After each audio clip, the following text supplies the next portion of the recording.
का कुर्माचिया परी, वाईला अवेव पसरी, ना तरी इच्छावशे आवरी, आपुले आपण. तैसी इंद्रिये अपैती होती, दयाचे म्हणितले करीती, तयाची प्रज्ञा जाणस्थिती, पातली असे. अर्जुना आणिकही एक, सांगेन ऐके कवतिक, या विषयांते साधक, त्यजती नियमे, श्रोत्रादी इंद्रिये आवर्ती, परिरसने नियमुन करती, ते सहस्रधा कवळिजती, विषयीही. जैसी वरी वरी पालवी कुडिजे, आणि मुळी उदक घालिजे, तरी कैसेनी नाशू निपजे, तया वृक्षा.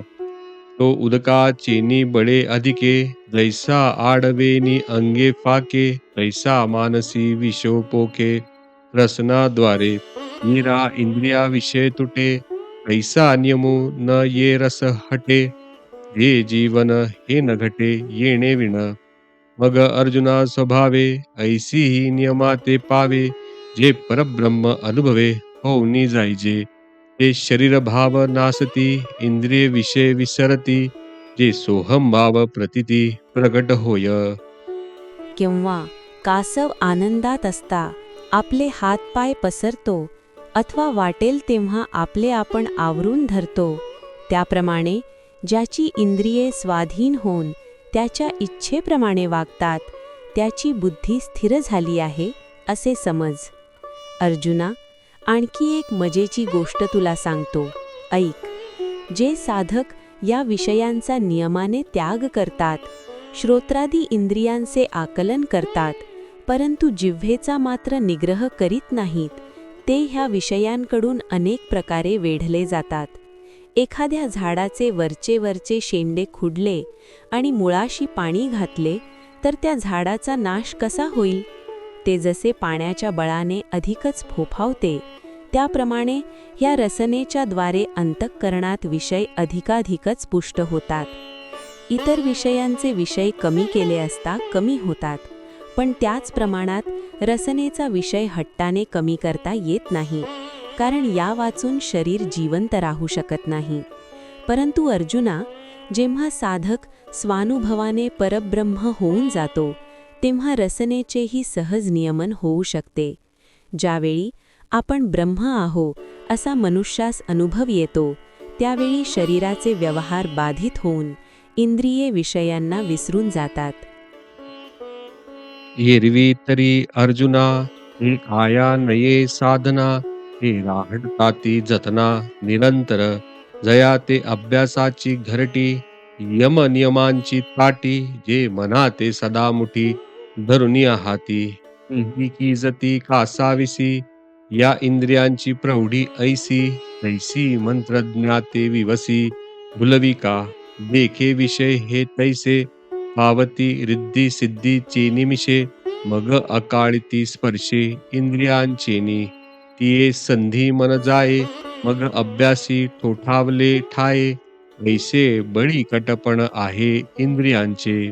म्हणून ऐके पार्था, याते निर्दळी जो सर्वता, सर्व विषयी आस्था सांडून या, तोची तू जाण योगनिष्ठेसी कारण, दयाचे विषय सुखे अंतःकरण, झकवेना जो आत्मबोधयुक्तो, होऊन असे सततू, जो माते हृदया अंतू विसंबेना. एरवी बाह्य विषय तरी नाही, परी मानसी होईल जरी काही, तरी साध्यं तुची पाही संसारू असे. अर्जुना, इंद्रियांना जिंकण्यासाठी जे नेहमी प्रयत्न करतात, त्यांच्या देखील ही अधीन होत नाहीत. जो आपल्या भोवती अभ्यासाचे घरटे करून नियमांची ताटी करीतो आणि मन सदा मुठीत बाळगतो, त्याला सुद्धा ही इंद्रिये व्याकुळ करून टाकतात. असा या इंद्रियांचा प्रताप आहे. ज्याप्रमाणे मांत्रिकाला जखीड भुलवून टाकते, त्याप्रमाणे हे विषय रुद्धिसिद्धीच्या रूपाने योग्याला प्राप्त होऊन इंद्रियांद्वारा योग्याचे मन भ्रष्ट करतात. अशा अडचणीत जर मन सापडले तर अभ्यास जागच्या जागी राहतो. अशी ह्या इंद्रियांची शक्ती मोठी आहे. म्हणून पार्था, सर्व विषयांची इच्छा सोडून इंद्रियांना जो स्वाधीन ठेवतो व ज्याचे अंतःकरण विषयांच्या सुखाने भुलून जात नाही, तोच योगनिष्ठा प्राप्त होण्यास योग्य आहे असे जाण. कारण तो नेहमी आत्मबोधाने युक्त होऊन राहतो व अंतःकरणात मला कधी विसरत नाही. एरवी शब्दादी विषयांचा स्वीकार तर करीत नाहीच, पण मनात जर विषयांची थोडीशीही वासना असेल तर त्याला आरंभापासून शेवटपर्यंत सर्व संसार आहे असे समज.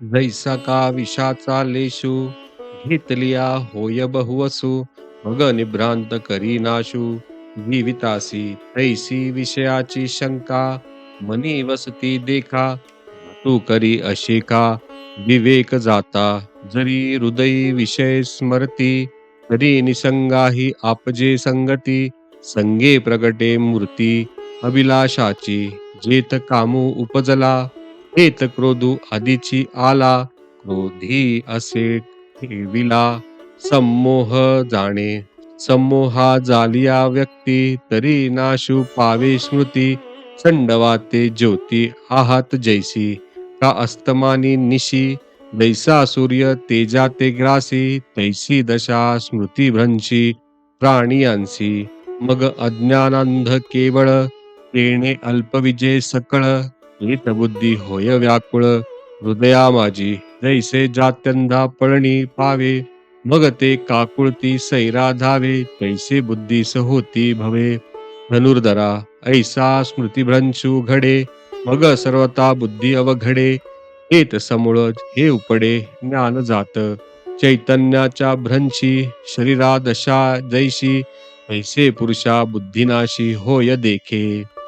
थोडेसे विष जरी घेतले तरी ते संपूर्ण शरीरात पसरून जीवाचा निःसंशय नाश करीते. त्याप्रमाणे चित्तात विषयांची थोडी जरी इच्छा राहिली तरी ती सर्व विचार समूहाचा घात करीते. अंतःकरणात विषयांची नुसती आठवण झाली तरी विरक्तालाही त्याच्या प्राप्तीविषयी आसक्ती म्हणजे काम उत्पन्न होतो.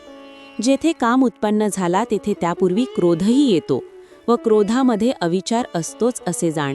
ज्याप्रमाणे दिव्याची ज्योत प्रचंड वाऱ्याने नाहीशी होते त्याचप्रमाणे अविचारामुळे स्मृती म्हणजे आत्मज्ञान नष्ट होते.